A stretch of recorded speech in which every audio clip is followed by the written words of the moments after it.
भारताच्या आमूलाग्र परिवर्तनासाठी अणुऊर्जेची शाश्वत निर्मिती आणि प्रगती म्हणजे शांती विधेयक आज लोकसभेत चर्चेनंतर मंजूर करण्यात आलं। अणुऊर्जा राज्यमंत्री डॉक्टर जितेंद्र सिंह यांनी हे विधेयक मांडलं होतं। अणुऊर्जेचा विकास आणि जनतेच्या कल्याणाच्या दृष्टीने किरणोत्सर्गाचं आयनीकरण करण्यासाठी या विधेयकात तरतूद आहे।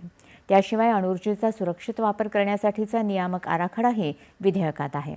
देशाच्या नव्या पिढीला सुरक्षित आणि स्वच्छ ऊर्जा देण्यासाठी हे विधेयक महत्त्वाचे ठरेल असं सिंह यांनी म्हटलं आहे। 2047 पर्यंत भारताची अणुऊर्जा क्षमता 100 गिगावॅटपर्यंत पोहोचवण्याचं उद्दिष्ट ठेवलं आहे असं त्यांनी सांगितलं। सध्या देशाची अणुऊर्जा क्षमता सुमारे 9 गिगावॅट इतकी आहे।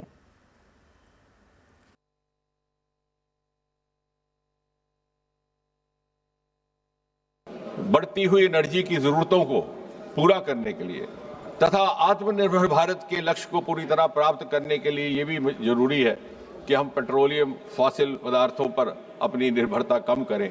उस सब को मिला करके जहां आज हमारी न्यूक्लियर एनर्जी की कैपेसिटी मात्र 8.8 गीगावाट है, हालांकि जब ये सरकार आई तो तब इतना भी नहीं था, उस समय केवल 4.4 गीगावाट थी, दुगने से अधिक हम बढ़ गए। लेकिन उसको 100 गीगावाट तक पहुंचाना ताकि 2047 में हमारी एनर्जी की रिक्वायरमेंट का 10% हिस्सा न्यूक्लियर एनर्जी से आए।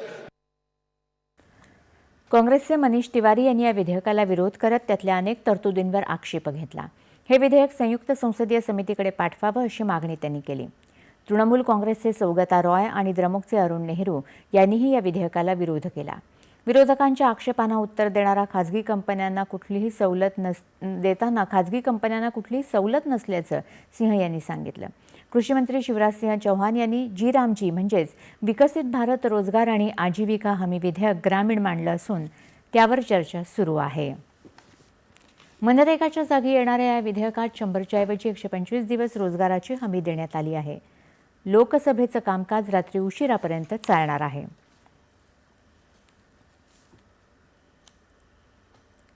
वाढवण बंदराशी संबंधित डहाणू आणि पालघरच्या विकासाचा एक बृहत आराखडा तयार करण्यात येत असल्याची माहिती केंद्रीय रेल्वे मंत्री अश्विनी वैष्णव यांनी दिली आहे। ते आज लोकसभेत पालघरचे खासदार हेमंत सावरा यांनी विचारलेल्या प्रश्नांना उत्तर देताना बोलत होते। मुंबईच्या क्षमता वृद्धीसाठी अनेक प्रकल्प हाती घेतले आहेत असं त्यांनी सांगितलं। रेल्वे मंत्री अश्विनी वैष्णव यांनी रेल्वे अपघातांना आळा घालण्यासाठी सुरक्षा कवच योजनेशी संबंधित प्रश्नाला उत्तर दिलं। या प्रणालीचं काम वेगानं सुरू आहे आणि त्यासाठी आवश्यक असलेलं प्रशिक्षण दिलं जात आहे अशी माहिती अश्विनी वैष्णव यांनी दिली।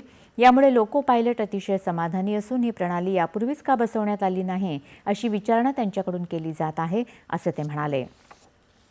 2014 ते 2025 या काळात रेल्वे अपघातांमध्ये 90% घट झाली आहे असं त्यांनी सांगितलं।